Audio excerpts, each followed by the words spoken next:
kullukum ra'in, setiap kamu adalah pemimpin. Wa kullukum mas'ulun, setiap kamu akan ditanya ar-ra'iyatih, tentang kepemimpinannya. Bismillahirrahmanirrahim. Assalamualaikum warahmatullahi wabarakatuh. Alhamdulillahirabbil alamin, wa bihi nasta'inu ala umuri dunya waddin. Wassalatu wassalamu ala asyrafil anbiya'i wal mursalin, sayyidina wa maulana Muhammadin wa ala alihi wa sahbihi wa man tabi'ahu ila yaumiddin. Sama-sama kita hormati dan kita muliakan Bapak Bupati Rokan Hulu beserta Bapak Wakil Bupati, Kepala Dinas, Kepala Badan, Kepala Kantor, tak dapat saya sebutkan satu persatu, alim ulama, cerdik pandai, hadirin hadirat yang berhadir di rumah Allah ini maupun yang mendengarkan lewat radio maupun pemirsa TV Madani yang dimuliakan Allah. Tak dapat disebutkan, insyaallah kita ini semua hamba-hamba yang dimuliakan oleh Allah Subhanahu wa taala. Amin ya rabbal alamin. Alhamdulillah, sampai Rabu ketiga bulan yang diagungkan dan dimuliakan Allah, bulan Jumadil Akhir, kita masih dipertemukan. Kebetulan beberapa bulan ini serentak antara tanggal Hijriah dengan Masehi. Jadi bagi pegawai Rokan Hulu senang menyebut, karena di sini kan pakai tanggal Hijriah. 1 April, 1 Jumadil Akhir, 1 Mei, 1 Rajab, 1 Juni, 1 Sya'ban. Umur yang dititipkan Allah ini bisa pula kita isi malam ini dengan mengkaji hadis-hadis Rasulullah sallallahu alaihi wasallam.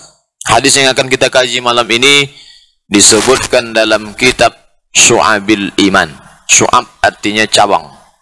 Syu'bah satu cabang. Syu'ab cabang-cabang. Nama pengarangnya Imam Al-Baihaqi rahimahullah. Hadis ini diriwayatkan dari sahabat Nabi bernama Imam Ali ibnu Abi Talib radhiyallahu anhu.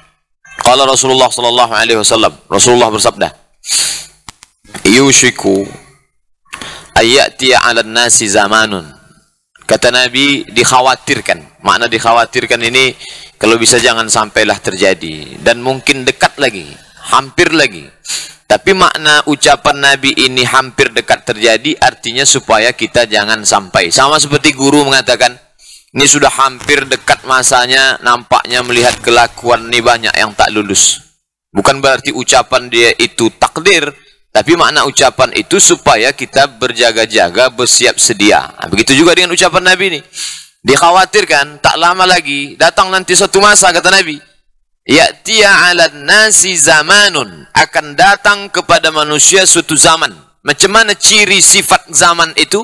Nabi tak sebutkan tahunnya, Nabi tak sebutkan berapa tahun jarak dari zaman Nabi ke zaman itu, tapi yang disebutkannya 4 sifat zaman itu.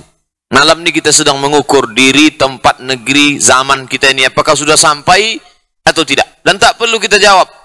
Tak perlu setelah selesai pengajian, oh sudah sampai masanya kita Pak Ustaz. Tidak. Kita renungkan saja dalam hati. Dikhawatirkan akan datang satu zaman kepada manusia, cirinya 4. Yang pertama, la yabqa minal Islam illa ismuh. Tak ada lagi yang tersisa dari Islam illa ismuh, hanya tinggal nama saja lagi. Banyak orang pakai Islam, bahkan namanya pun ada orang namanya Saiful Islam, pedangnya Islam. Nama Islam, rumah sakit Islam, sekolah Islam, partai Islam, tapi tak membawa nilai-nilai Islam.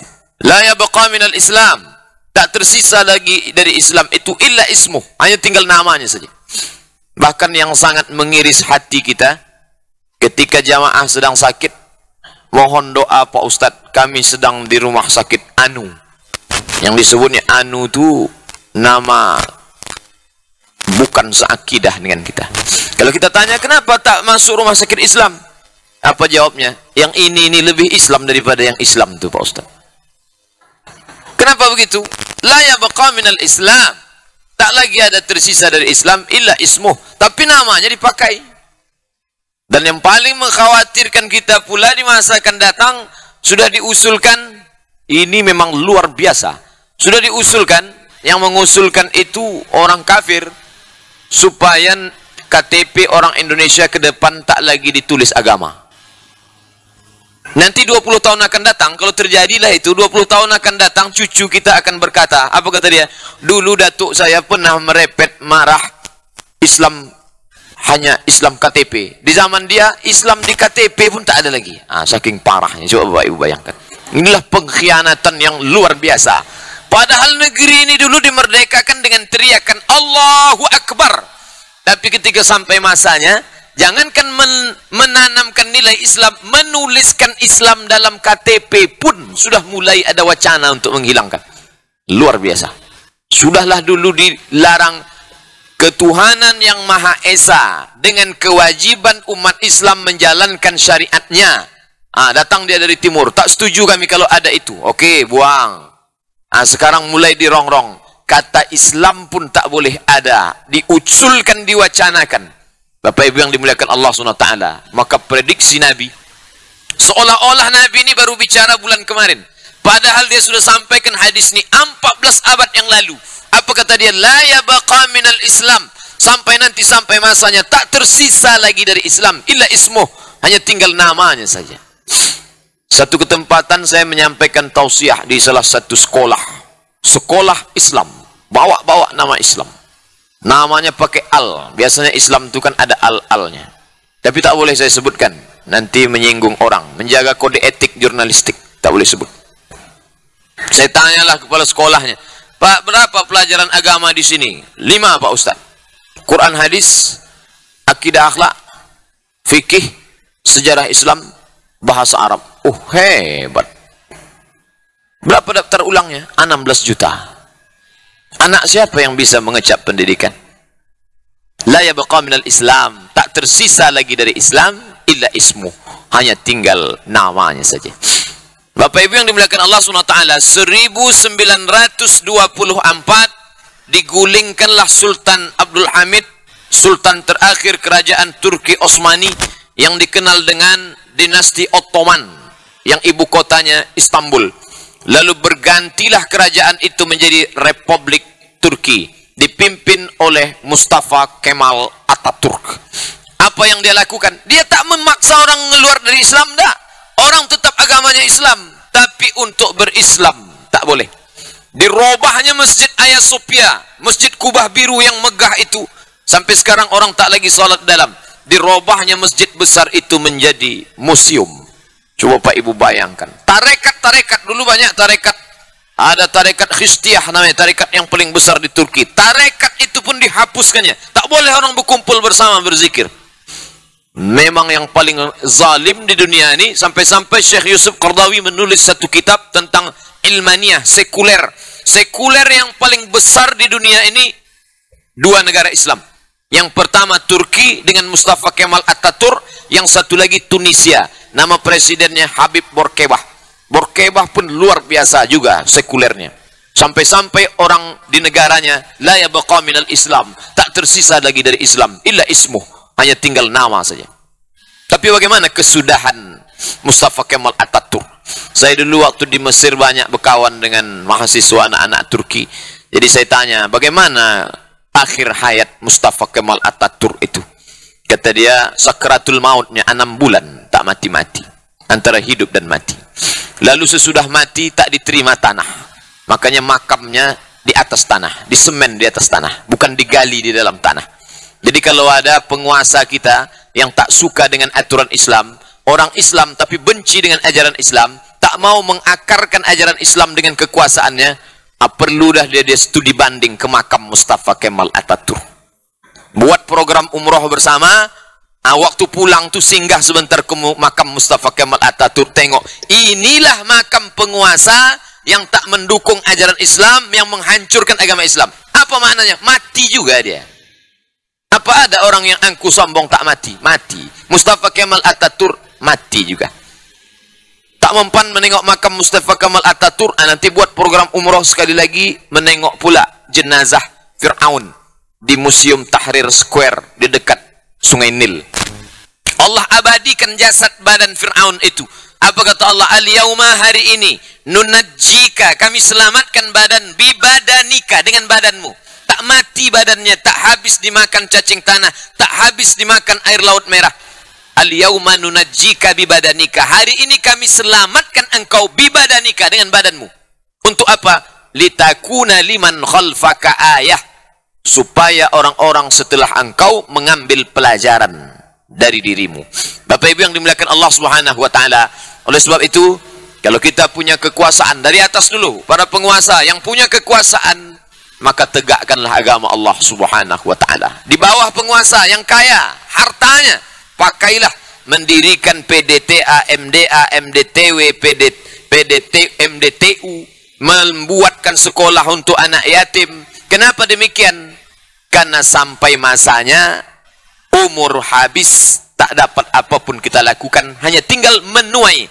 Karena bak kata pepatah Melayu, tangan mencincang bahu memikul. Menabur angin, menuai badai. Itu sudah dituai oleh Fir'aun, sudah dituai oleh Mustafa Kemal Atatürk. Jangan pula kita pun ikut menuai seperti yang sudah mereka lakukan. Maka kesempatan yang diberikan Allah Subhanahu wa taala tak lain tak bukan, kata Nabi, diperingatkan Nabi, jangan sampai nanti kalian seperti satu zaman yang kuprediksikan, kuperkirakan ini, la yabqa minal Islam. Tak lagi ada yang namanya Islam illa ismuh, kecuali hanya tinggal namanya saja. Dan memang orang kita ini paling suka bawa-bawa nama, Bapak Ibu. Kalau mau buat apa-apa, bawa nama Islam. Salahkan dengan nama Islam? Tak salah, bagus. Tapi jangan sampai namanya Islam, isinya tak ada Islam sama sekali. Namanya Islam, isinya Islam, isi alam. Tak ada nilai-nilai Islam di dalamnya. Ini tak betul. Lebih baik sebaliknya. Ini yang dilakukan oleh Perdana Menteri Turki sekarang, Erdogan. Dia tak bawa-bawa Islam, tapi nilai-nilai Islam dimasukkannya ke dalam. Ketika para relawan kita pergi ke perbatasan Turki dengan Suriah, ditanya kepada orang Suriah, siapa saudara kalian? Orang Suriah tak mengatakan saudara kami Arab Saudi, tidak. Saudara kami orang Irak, tidak. Padahal sama-sama Arab. Apa kata dia? Saudara kami orang Turki. Padahal Turki dengan Arab tak sama. Kenapa orang Suriah itu merasa Turki itu saudara dia? Ternyata satu-satunya negara yang mengizinkan orang ditolong dan yang menolong, memberikan bantuan tak putus adalah Erdogan. Tapi dia tak pernah bawa-bawa nama Islam sama sekali. Yang penting nilai-nilai keislaman ditanamkan. Memang zaman kita ini zaman edan, Bapak Ibu. Kalau bawa-bawa Islam, jangankan untuk membawa negara Islam, jangankan membawa bernama label Islam, bawa nama Islam aja. Kalau ada nama bapak misalnya Abdullah bin Muhammad, yang satu lagi namanya Johnson bin Jansen, itu lebih mudah dapat visa Amerika. Visa Singapura mudah dia mendapatkannya. Asal bawa nama-nama Islam payah. Kalau sempatlah kita deklarasikan sekarang, Kerajaan Rokan Hulu Darussalam.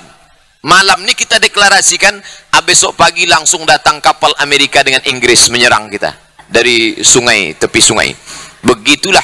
Tapi putus asakah kita? Tidak. Kenapa?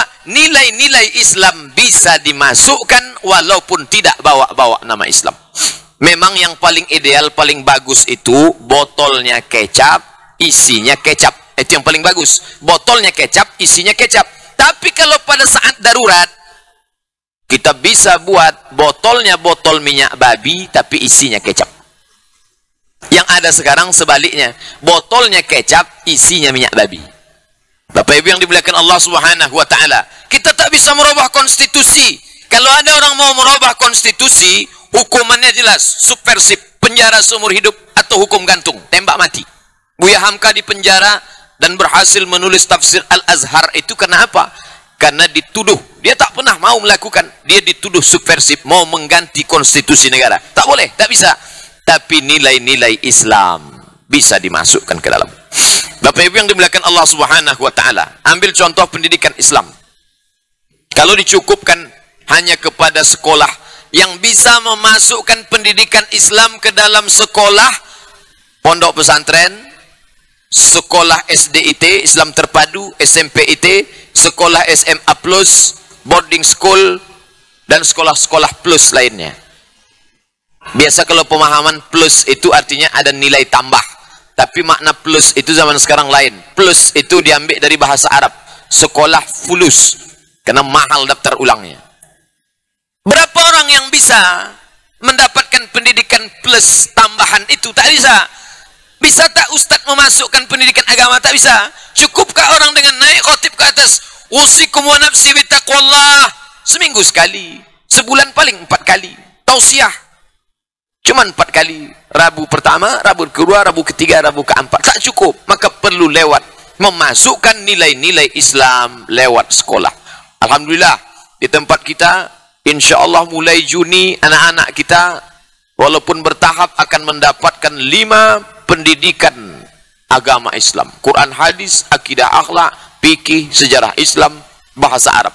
Yang di tempat lain hanya didapatkan pada sekolah pesantren, SDIT, SMPIT, sekolah plus, boarding school, dan sekolah-sekolah unggulan lainnya. Apa maknanya?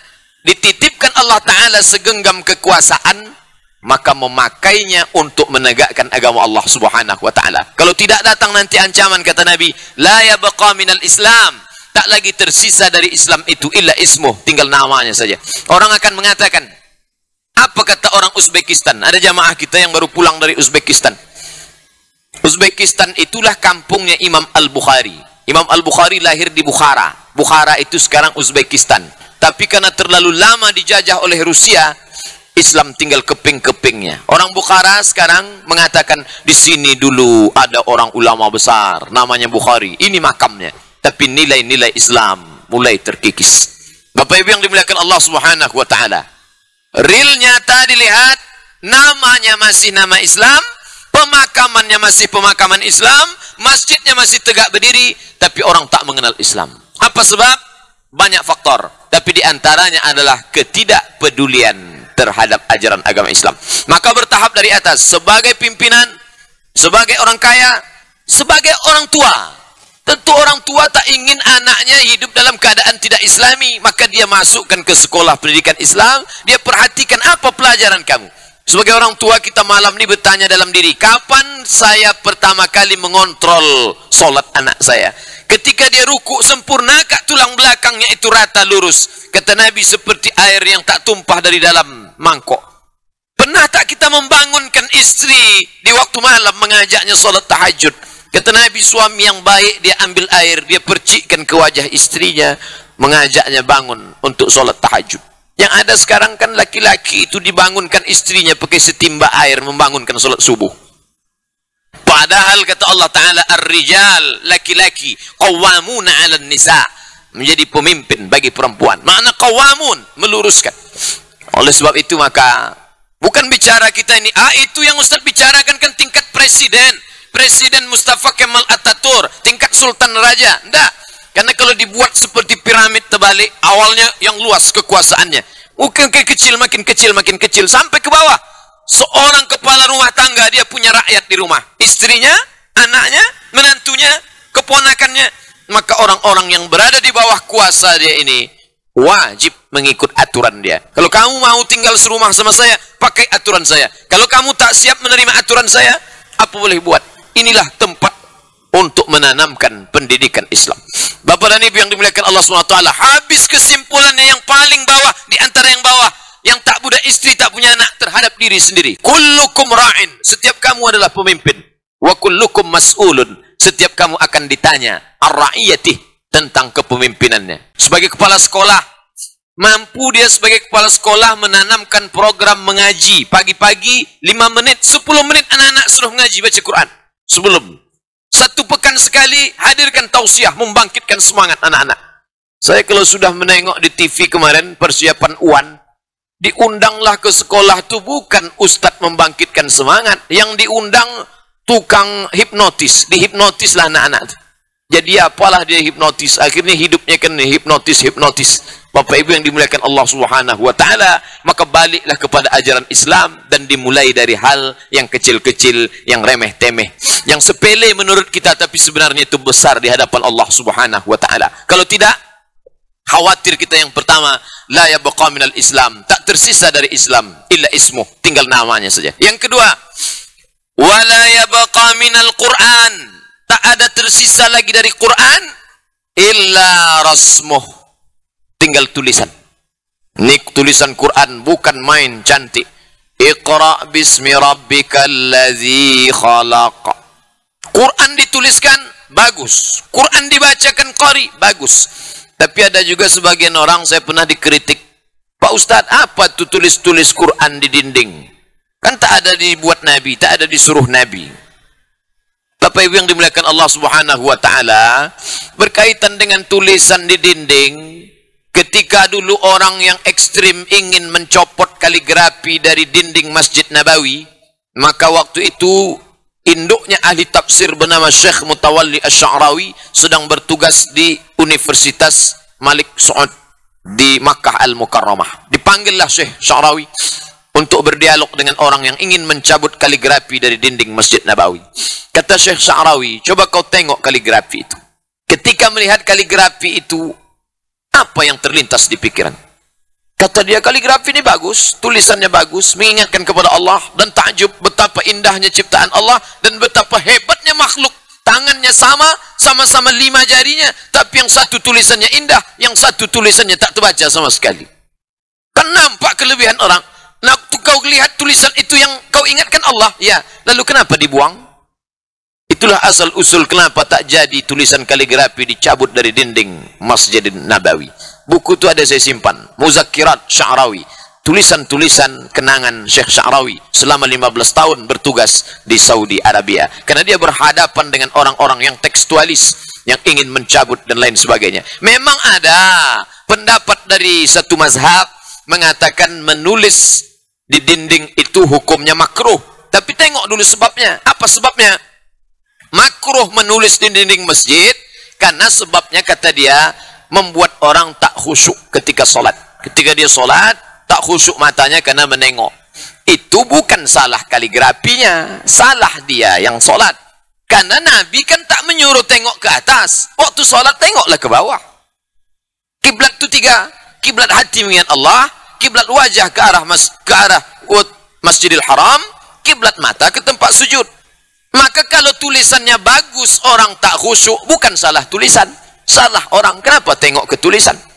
Salah dia sendiri. Kalau adalah orang sholat di sini, lalu kemudian dia tengok, cantik betul lah ukiran ini. Apa salah ukiran itu? Tidak, salah mata dia. Kenapa ditengoknya ukiran? Kan Nabi nyuruh tengok tempat sujud. Begitu juga dengan yang di samping. Tak mungkin dia sholat tengok, bagus betul kaligrafi, di mana ditempahkan ini? Bapak Ibu yang dimuliakan Allah SWT, Allah Ta'ala kasih tuntunan Al-Quran, ada hadis, ada fatwa ulama, tapi kita juga disuruh berpikir rasional. Salahkah menuliskan Al-Quran dinding? Tak salah. Salahkah melantunkan, melagukan Al-Quran dengan memasukkan lagu ke dalamnya? Bayati, sobasi, kanahawan, ras. Tak salah. Selama tak merubah makharijul huruf, tajwid, tidak ada sedikit pun salahnya. Tapi ketika hanya tinggal pada lagu, hanya tinggal pada tulisan, inilah yang dikecam oleh Nabi SAW. Yang kedua, wala yabqa minal Quran, tak ada lagi yang tinggal dari Quran ini illa rasmu, hanya tinggal tulisannya saja. Bapak Ibu boleh percaya boleh tidak, data terakhir survei dari Kementerian Agama Provinsi Riau, buta huruf Al-Quran 30%. Kalau ada kita ini 1000 orang, maka hasil survei itu mengatakan 300 orang tak bisa baca Quran. Kalau ada kita ini 1 juta, maka ada di situ 300.000 orang tak bisa baca Quran. Musibah besar. Padahal dulu negeri ini adalah kerajaan Siak Sri Indrapura, kerajaan Melayu Islam, yang orangnya tak mungkin buta huruf Al-Quran. Kenapa orang zaman dulu tak mungkin buta huruf Al-Quran? Karena tulisannya pakai huruf Arab Melayu. Sebodoh-bodoh orang dulu pasti dia bisa baca. Kenapa? Karena zaman dulu orang menulis dan membaca pakai tulis huruf Arab Melayu. Tapi ketika berubah sistem, masuk huruf Latin, orang pun jadi buta huruf Al-Quran. Saya bukan tak senang dengan huruf Arab, huruf Latin. Kita memang disuruh. Nabi ketika pindah ke Madinah, disuruhnya sahabatnya bernama Zaid bin Sabit bukan belajar huruf Latin, belajar bahasa dan tulisan orang Yahudi. Yahudi yang dilaknat Allah, Yahudi yang terkutuk, disuruh pelajari bahasanya. Apalagilah tulis Latin, memang kita disuruh. Tapi jangan sampai gara-gara itu lupa Al-Quran. Alhamdulillah, ketika Masjid Agung An-Nur memproklamirkan maghrib mengaji, di masjid ini pula kita memproklamirkan Rokan Hulu menghafal. Kita jauh beberapa langkah. Orang baru mencari-cari alif bata, mencari Iqra, mau belajar baca Quran, kita sudah mulai mengadakan program menghafal Al-Quran. Tapi tak cukup hanya sekedar program, maka mesti kita bawa ke rumah masing-masing. Orang tua malam ini, besok subuh, habis sholat subuh, dia periksa anak-anaknya. Kamu macam mana bacaan Quran kamu? Kamu macam mana bacaan Quran kamu? Tapi jangan pula dia saja mentes anaknya, waktu dia mentes bapaknya, kamu tak boleh tes saya, karena saya bapak. Bapak aja boleh mentes anak. Bapak Ibu yang dimuliakan Allah SWT, ini tak fair namanya. Saya tes kamu, kamu kalau tes saya, teslah, akan saya bacakan. Mana bacaan? Ini dia. Dan insya Allah kita di Rokan Hulu ini tak kekurangan para pakar, para ahli Al-Quran. Karena yang juara-juara internasionalnya sengaja didudukkan di sini. Dimanapun orang datang, bahkan tak hanya dari Kabupaten Rokan Hulu. Saudara kita yang dari Sumatera Utara di perbatasan bisa dia datang kemari untuk bertanya kepada Pak Imam. Pak Imam, macam mana bunyi bacaan ismam itu? Kami cuma baca di Quran, katanya ada tulisan yang membacanya mesti mulut itu dibulatkan. Ya abana malaka la ta'manna. Macam mana bunyinya? Karena Quran ini bukan turun tulisan. Quran ini bukan turun dari langit dalam bentuk tulisan. Dia turun dalam bentuk suara. Suara yang didengar oleh Jibril disampaikannya ke Nabi Muhammad, Nabi menyampaikan kepada sahabat. Ketika pada masa Abu Bakar Siddiq baru Quran ditulis. Sebelumnya dia ditulis di pelepah korma, di tulang onta, di batu ceper. Maka suara inilah yang diperdengarkan. Oleh sebab itu belajar Quran tak sama macam baca Quran. Baca Quran bisa tak berguru, tapi baca Quran akan bersalahan bunyi makharijul hurufnya, bunyi matnya, bunyi nun mati berjumpa dengan qafnya, bunyi qalqalahnya, bunyi imalahnya. Ini dibaca miring, bismillahirrahmanirrahim. Ini dibaca ishal, ajami wa arabi. Maka itu belajar kepada guru. Dan kita pun datang kepada guru yang alhamdulillah mereka setiap waktu Bapak Ibu datang solat zuhur berjumpa, solat asar berjumpa, solat maghrib berjumpa. Buat kita kelompok, lapor ke pengurus, Pak, kami ada 300 orang, sama-sama imam ingin memperbaiki bacaan Al-Quran. Mau ruang atas, mau ruang di bawah. Masya Allah, tinggal kemauan saja. Intinya tak ada alasan orang Rokan Hulu untuk masuk neraka. Kalau orang Papua bangkit dia di padang mahsyar nanti, lalu ditanya oleh Allah Ta'ala, hai kamu orang Papua, kenapa kamu masuk neraka? Bisa dia menjawab, ya Allah, kami masuk neraka karena tak ada ahli qiraat di sini, tak ada orang paham Quran di sini, tak ada orang yang bisa mendakwahkan Islam di sini. Tapi kita di sini, masya Allah, didatangkan para ulama, Dr. Mustafa Umar, ahli tafsirnya. Nah, ini semua kita manfaatkan, tak lain tak bukan supaya Quran jangan macam dikatakan Nabi, la yabqa minal Quran, tak tinggal dari Quran illa rasmuh, tinggal tulisannya saja, tak lagi ada orang bisa baca Quran. Baca Quran lagi tak ada bisa. Quran hanya tinggal. Sekarang ni Bapak Ibu boleh percaya boleh tidak, banyak orang pegang Quran hanya 2 kali saja. Pertama dia pegang Quran waktu mau akad nikah. Karena Quran itu sebagai kupinang engkau, kunikah engkau dengan seperangkat alat solat dan kitab suci Al-Quran. Jadi Quran itu dibukanya seumur hidup cuma 2 kali. Pertama waktu mau nikah menengok-nengok mahar, mana maharnya. Yang kedua waktu mau mati tak mati-mati dibukakan Quran, mati langsung. Oleh sebab itu jangan sampai kita macam itu. Jadi kita Quran, ini Quran yang terbagus di antara yang bagus, inilah Quran. Miracle, the miracle reference, referensi yang ajaib. Di sini ada tafsirnya, di sini ada tajwidnya, di sini ada makna kosakatanya, di sini lengkap semua. Kalau tak salah 300 atau 500 ribu. Padahal inilah yang menjadi dinding kita dengan api neraka. Tak ada dinding kita dengan api neraka, tak berjarak sama sekali. Lalu mana dinding kita? Quran inilah. Maka kita, tapi dia bertahap dari awal. Langkah pertama, dengar dulu. Idza quri'al Quran, kalau Quran dibacakan, fastami'u, dengar baik-baik. Wa ansitu, diam. La'allakum turhamun. Mudah-mudahan kamu dapat rahmat. Ini anak tangga pertama. Tapi jangan cuma bercukup dengar Quran. Nanti orang berdalil dengan dengar, diajak dia baca Quran. Tak perlu baca, kata Pak Ustaz, dengar aja dapat pahala. Seumur hidup dengar aja. Itu pun dengar MP3 pula. Nah, ini tak betul. Untuk tahap awal ya, boleh dengar. Tapi kemudian naik ke atas, Iqra'ul Quran. Nah, ini tangga kedua, baca Al-Quran. Iqra'ul Quran, baca Quran.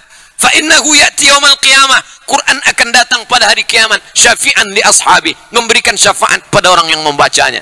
Baru naik yang ketiga, mulai pada tahap memahami makna Al-Quran. Ini ke depan, Masya Allah, program baca Quran sudah ada. Program menghafal Quran akan dibuka pondok tahfiz, akan diterima anak-anak kita yang berprestasi, yang cerdas otaknya, dimanfaatkan dia menjadi penghafal Al-Quran. Program tafsir Al-Quran mungkin akan dibuka pula sekolah tinggi ilmu Al-Quran di sini, karena kita punya pakar-pakarnya. Ada ahli tafsir 14 tahun di Malaysia, Dr. Mustafa Umar. Ada ahli qiraat bersanad sampai ke Nabi SAW, Murtada Habibi, yang menjadi tim seleksi para imam di Rokan Hulu. Ini tinggal, kalau berdirilah lembaga itu tinggal menarik orang-orangnya saja kemari. Maka Bapak Ibu, 12 kabupaten kota, bisa-bisanya di tingkat provinsi tak ada satu sekolah tinggi ilmu Al-Quran. Coba bayangkan itu. Memang ada tempat Al-Quran, karena Pekanbaru, Provinsi Riau pernah menjadi tuan rumah MTQ tingkat nasional tahun 1994. Yang di jalan dekat airport. 1994 Provinsi Riau jadi tuan rumah, maka kita pun bangga menunjukkan. Kalau datang orang luar Provinsi Riau, saya pun bawa depan situ, saya tunjukkan. Disinilah dulu 1994 musabaqah tilawatil Quran. Bangga. Tapi kalau dia tanya, sekarang jadi apa, kata dia. Disinilah tempat show band gigi. Disinilah tempat show dangdut. Dibuat di situ X Al-Quran. X itu apa maknanya? Mantan Al-Quran. Coba Bapak bayangkan. Bapak Ibu yang dimuliakan Allah Subhanahu wa taala, la yabqa minal Quran.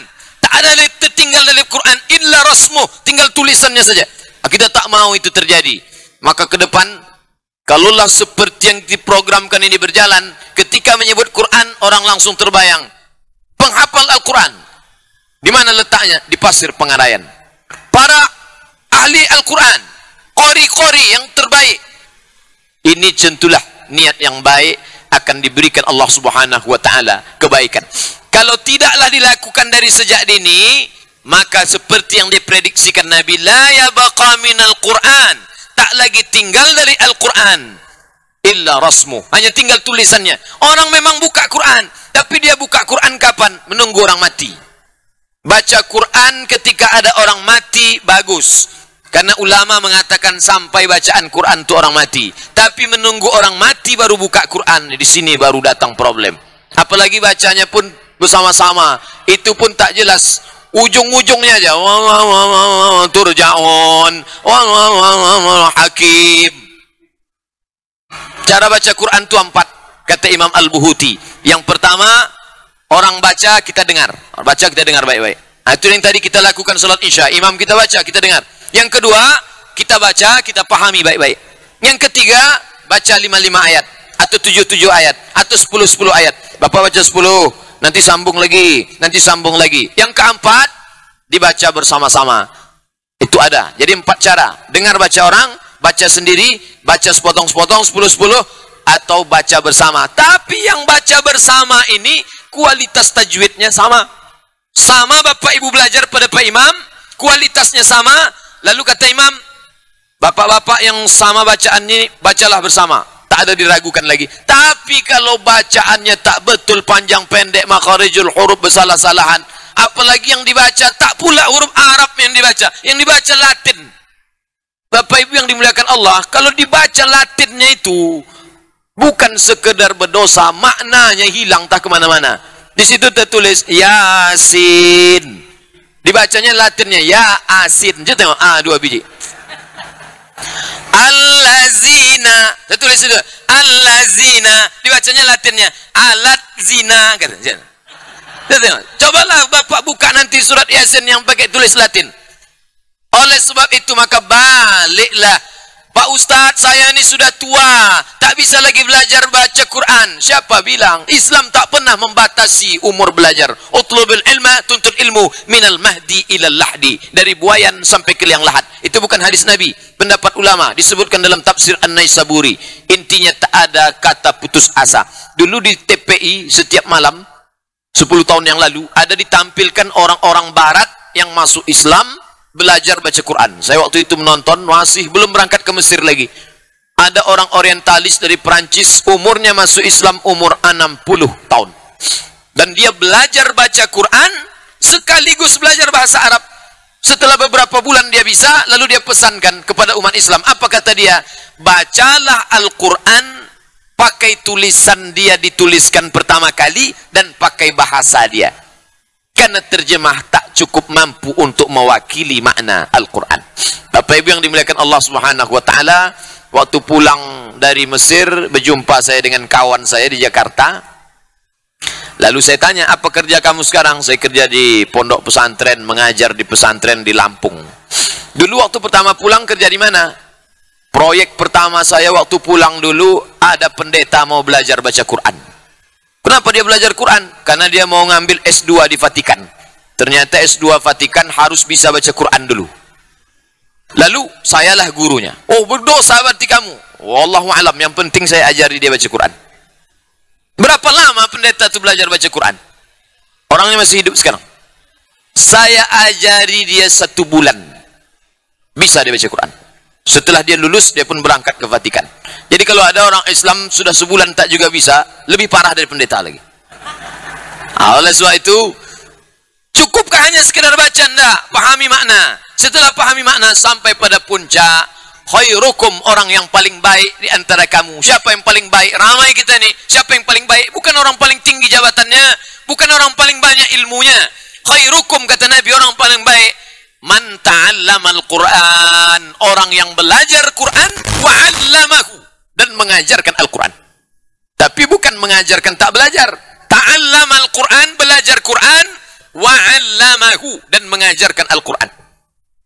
Oleh sebab itu maka majelis-majelis Al-Quran, kalau di Pekanbaru, di Masjid Ar-Rahman, depan Surya Dumai, Jalan Sudirman, itu jam 8 pagi diadakan membaca Al-Quran setiap hari Ahad, dibimbing oleh Dr. Khairun Nas Jamal. Maka anak-anak ramai datang membaca Al-Quran, gratis untuk kaum muslimin. Bawa anak-anak baca Quran, bapak-bapaknya pun ikut sekalian. Tapi mungkin bapaknya malu, dia dengar-dengar aja, sampai rumah baru dia baca lagi. Bapak Ibu yang dimuliakan Allah Subhanahu wa taala, kalau tak kita lakukan model seperti ini, angka survei 30% itu akan membengkak, dan na'udzubillah, efeknya luar biasa. Sekarang kalau ada orang tua meninggal, saya masih baca Quran lagi. Setelah baca Allahumma ausil thawaba ma qara'tuhu, ya Allah, sampaikanlah bacaan Quran ini untuk almarhum fulan bin fulan. Kita khawatir 2 tahun, 20 tahun lagi kita mati, tak lagi dikirimi orang bacaan Quran, dikiriminya bacaan koran. Saking tak lagi ada orang bisa membaca Al-Quran. Oleh sebab itu maka kita jadikan bacaan Al-Quran, pemahaman Al-Quran, sehingga terwujud seperti yang dikatakan Aisyah ketika sahabat bertanya, kaifa kana khuluqu Rasulillah? Wahai Aisyah, bagaimana akhlak Rasulullah? Apa kata Aisyah? Kana khuluquhul Quran, akhlaknya Al-Quran. Yang ketiga, wa masajiduhum amirah, masjidnya megah. Masajiduhum amirah, masjidnya banyak. Makna amirah itu bisa berarti banyak, bisa berarti megah, bangunannya hebat. Wa hiya kharabun minal huda, tapi tak ada hidayah di dalam. Sekarang sudah terbukti. Saya kalau perjalanan keluar kota jauh, Masya Allah, tengok sebelah kanan, cantik bagus masjid. Beberapa bulan yang lalu kami pengumpulan dana solidaritas untuk saudara kita di Suriah, lalu berangkat sebelum subuh dari kota Pekanbaru. Sampai azan subuh, di tengah perjalanan singgah ke satu masjid mewah, megah. Begitu dibuka, terkunci. Masuk masjid kedua, setelah berapa kilometer masuk masjid kedua, terkunci juga. Masuk masjid ketiga, terkunci juga. Kata saya, bagusnya kita buatkan tempel di atas, masjid hanya buka hari Jumat saja. Masjid pula terkunci subuh, ada orang sholat berjamaah. Bisa Bapak Ibu bayang. Inilah yang dikatakan Nabi, nanti datang satu zaman, jangan sampai kalian macam ini. Masajiduhum amirah, masjidnya ramai, masjidnya banyak, masjidnya megah. Kharabum minal huda, tapi tak ada hidayah di dalamnya. Alhamdulillah, saya pertama kali masuk Islamic Center ini bulan Oktober 2010. Oktober 2014 ini berarti sudah 4 tahun saya di sini. Kalau berhasil nanti sampai Oktober nih saya ke sini 4 tahun, berarti lebih lama saya di Islamic Center nih daripada di Mesir. Karena di Mesir saya cuma 3 tahun 10 bulan. Di sini sampailah dari 2010 ke 2014. Ustadz Mawardi Muhammad Saleh kemari, Ustadz Nixon Hussein kemari, Ustadz yang dari Jakarta kemari. Apa ini? Para imam juara internasional dibawa juga kemari. Apa ini maknanya? Supaya masjid ini jangan jadi bangunan lapuk yang kosong daripada hidayah. Kalaulah bisa kita buat semarakkan majelis taklim di atas, pelatihan imam di bawah, pelatihan para qari di bawah, kemudian ada pula pondok tahfiznya, maka ini akan tetap ramai, ada hidayah. Tak mungkin, mustahil ke depan orang libur karena orang sudah bosan dengan kehidupan dunia, dia mencari ketenangan batin dengan wisata religi. Hari Sabtu petang dia datang ke Pasir Pengarayan, paling tidak bisa didengarnya 3 pengajian. Malam Ahad, iktikaf malam, Ahad pagi, subuh, kajian duha. Penuhlah dia dengan ilmu pengetahuan. Ibarat cas baterai sudah penuh, balik dia ke kampung halamannya. Senin, Selasa, Rabu, Kamis, Jumat, low bat. Datanglah lagi kemari untuk mengecas. Ini apa? Karena orang sudah kehilangan. Bapak Ibu yang dimuliakan Allah, orang kalau sudah sampai pada tingkat kepuasan materi, satu yang tak dapat dipuaskan oleh materi. Apa itu? Spiritual. Saya ketika menengok jamaah Ustadz Mustafa Umar, hampir tiap bulan ada 30 orang datang. 30 datang. Saya heran apa yang mereka cari ini. Ternyata mereka mencari kepuasan batin karena sudah bosan dengan dunia yang tak tentu arah nih, kemana lagi? Maka kepuasan batin. Nah sekarang orang mencari kemana? Memang banyak masjid-masjid dibangun, tapi dibangun di tengah hutan. Siapa yang sholat di situ? Saya lewat kita di daerah, tengok masjid megah, hebat, mewah. Kemana orang jamaah? Tak ada orang sholat. Selesai dibangun, selesai. Maka selesailah peletakan batu. Dan banyak pula yang tak selesai. Peletakan batu pertama sekaligus peletakan batu terakhir. Bapak Ibu yang dimuliakan Allah Subhanahu wa taala. Oleh sebab itu kata Nabi SAW, jangan jadikan masjid sebagai tempat bangunan hanya simbol, tapi tak berisi makna sama sekali. Ini yang disindir Nabi akan datang nanti suatu zaman. Masajiduhum amirah, masjidnya banyak. Karena orang berlomba-lomba membangun masjid. Salah satu motivasi orang bangun masjid adalah karena dia pegang pada hadis tekstual. Man bana masjidan, siapa yang membangun masjid, banallah mislahu baitan fil jannah, dibangunkan Allah untuk dia satu tempat dalam surga. Maka dia pun berniat nanti kalau duit banyak bangun masjid untuk booking satu tempat di surga. Tapi dia pun tak pernah ke masjid. Ini tak betul. Lalu ada pula orang berpemahaman, di antara amal yang tak putus sesudah mati adalah kalau ada orang rajin sholat, mati, sholatnya berhenti. Ada rajin puasa, mati, puasanya berhenti. Tapi ada satu amal yang tak putus. Apa itu? Masjidan banahu, membangun masjid. Orang yang bangun masjid, maka dia tetap dapat pahala mengalir. Berapa orang sholat di masjid? Berapa orang baca Quran? Mengalir pahala ke makam dia. Ini motivasi orang bangun masjid. Tapi dia lupa membangun tanpa menyediakan sarana prasarana. Kenapa tak dipilihkan fit and proper test imamnya yang layak? Kenapa tak dibuatkan dana berkesinambungan ke depan? Kenapa tak dibuatkan program yang sifatnya bulanan, tahunan?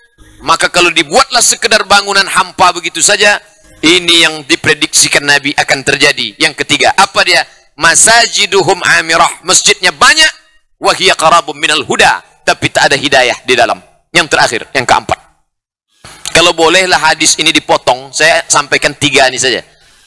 Kenapa ketiga ini saja? Yang keempat inilah yang paling berat menyampaikannya. Apa itu? Ulama'uhum syarru man tahta adimis sama. Ulamanya orang yang paling jahat di bawah permukaan bumi. Karena kalau yang 3 tadi saya kan menunjuknya ke sana. Kalau yang keempat nih, ulamanya orang paling jahat di bawah permukaan bumi. Nanti orang mengatakan, ustadz inilah orangnya salah satunya. Na'udzubillah. Makanya jadi ustadz, banyak yang disampaikan ke depan, tapi saat-saat tertentu hadis-hadis itu menyinggung pada diri sendiri. Islam tinggal nama, Quran tinggal tulisan, masjid ramai tak ada hidayah. Yang paling mengerikan keempat nih, ulama'uhum syarru man tahta adimis sama. ulamanya orang yang paling jahat di bawah permukaan bumi. Min indihim takhruju fitnatun, dari mereka fitnah itu datang, wa fihim ta'udu, dan fitnah itu pun akan balik kepada mereka. Ulamanya menjadi sumber fitnah. Bapak Ibu yang dimuliakan Allah Subhanahu wa taala, maka di zaman sekarang ini kita tengok, Masya Allah, luar biasa. Orang yang dianggap sebagai ulama, yang dianggap sebagai tokoh masyarakat, dianggap sebagai panutan, tapi ternyata tidaklah mencerminkan ulama. Oleh sebab itu, kita mesti punya patokan tentang ulama. Siapa itu ulama? Adalah orang yang perbuatannya, ucapannya sesuai dengan, ibarat dua rel. Selama dia sesuai dengan Quran dan Sunnah, ikutlah dia. Tapi ketika dia menyimpang, menyeleweng, menyalah, maka kita punya rasional. Ini orang sudah tak betul lagi. Karena kita dilarang untuk fanatik pada orang tertentu yang menyebabkan kita menjadi fanatik buta, taklid buta, sampai tak ada lagi sifat rasional. Sampai-sampai salah pun dia diikut. Ini sudah tak betul. Oleh sebab itu maka, kenapa Bapak mendengar, Bapak Ibu dengar kaji yang saya sampaikan, mustilah Bapak Ibu dapat mengatakan, karena yang Ustadz sampaikan itu masih dalam koridor, masih dalam lingkaran Al-Quran dan Sunnah Nabi Muhammad Sallallahu Alaihi Wasallam. Salah satu sebab kenapa orang Eropa itu benci kepada agama, bukan karena agama itu tak baik, tapi karena tokoh-tokoh agama yang menampilkan sifat tidak mencerminkan ajaran agama. Itulah kenapa bangkit orang Eropa pada abad 15 yang dikenal dengan masa Renaissance. Bangkitnya Eropa, benci mereka pada agama. Sampai-sampai ada satu filosof dari Jerman, saking bencinya dia pada agama, apa kata dia? Namanya Nietzsche. Kata Nietzsche dari Jerman, Tuhan pernah ada di Eropa. Dulu Tuhan pernah ada di Eropa, tapi sekarang Tuhan itu sudah mati. Itulah pokok pangkal kenapa orang Barat itu jadi sekuler. Dia tak mau diatur agama. Agama bagi dia hanya seremonial saja. Sampai hari raya, dia hari raya, jingle bell, makan bersama, selesai. Agama tak mengatur hidup dia. Mau dia nikah, mau tidak, mau kumpul kebo, mau hidup sesuka dia. Mau dia makan riba, agama tak lagi mengatur hidup orang Barat. Kenapa begitu? Karena mereka punya trauma masa lalu. Bukan agama itu jahat. Orang-orang yang mengatasnamakan agama, tokoh agama, tapi perilakunya tak mencerminkan ajaran agama. Ini yang disebut Nabi, ulama'uhum, ulamanya, syarru man tahta adimis sama, orang yang paling jahat di bawah permukaan bumi. Kita insya Allah, kita didik anak-anak kita ini ke depan, orang yang paham Quran, mengerti hadis Nabi, tapi dia juga tidak gaptek, tak gagap teknologi, maka perpustakaannya digital, touchscreen, paham dia teknologi, dia tidak lagi buka buku lembar per lembar, tapi dia sudah baca dengan menggunakan akses internet dan lain sebagainya. Tapi dia tetap juga orang-orang yang berakhlakul karimah. Bukan hanya kecerdasan otaknya, cerdas intelektual, tapi juga dia cerdas spiritual. Inilah yang sekarang ini orang terbagi dua. Satu cerdas spiritual, tapi otaknya tak jalan. Yang satu cerdas betul otaknya, tapi hatinya tak bekerja. Kita yang baik ini dikerjakan bersama sekali jalan. Ini yang disebut Allah dalam Al-Quran.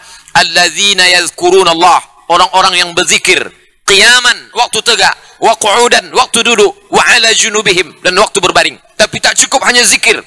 Sejalan antara zikir dengan fikir. Wa yatafakkarun, dia juga berfikir. Fi khalqis samawati wal ard, dalam penciptaan langit dan bumi. Tentulah ini cita-cita panjang. Orang Islam tak diajarkan, begitu dia buat program, langsung nampak hasilnya, langsung tengok besok, enggak. Apalagi program model pendidikan yang berkesinambungan. Dia bukan macam kapur yang dioleskan ke kunyit langsung berubah warna, kun fayakun bim salabim. Tidak. Ini program panjang. Kalau saya mengajarkan tentang prospek pendidikan ke depan, konsep sekolah agama, mungkin 20-30 tahun akan datang baru dinikmati orang. Yang mungkin kita pun sudah mati, tak lagi dapat melihatnya. Tapi dalam Islam diajarkan, idza waqa'at ala ahadikumul qiyamah. Kalau kamu sudah mau mati, wa fi yadihi fasilah, di tanganmu ada bibit korma, falyaghrisha, tanamkanlah. Kita disuruh menanamkan bibit korma, padahal kita sudah mau mati. Untuk apa? Kita tak akan makan buahnya, kita tak akan bernaung di bawah daunnya, tapi kita akan mendapatkan pahala yang mengalir karena pernah memberikan inspirasi yang baik-baik kepada orang sehingga dia beramal dan berbuat yang baik. Bapak Ibu yang dimuliakan Allah Subhanahu wa taala, panjang cerita kita malam ini, tapi keluar dari majelis ini paling tidak 4 nih dapat Bapak Ibu ingat-ingat pulang ke rumah. Jangan sampai Islam tinggal nama, jangan sampai Quran tinggal tulisan, jangan sampai masjid banyak tapi tak ada hidayah, dan jangan sampai menjadi orang yang paham Islam tapi justru orang yang paling jahat di bawah permukaan bumi Allah Subhanahu wa taala. Mudah-mudahan negeri kita dijauhkan dari yang 4 perkara ini insyaallah. Amin. Amin ya rabbal alamin. Itu yang dapat saya sampaikan pada malam hari ini. Ada hal-hal yang ingin Bapak Ibu tanyakan, tak hanya terkait dengan tema kita ini, masalah lain akan kita bahaskan dalam tanya jawab insyaallah. Terima kasih. Wassalamualaikum warahmatullahi wabarakatuh.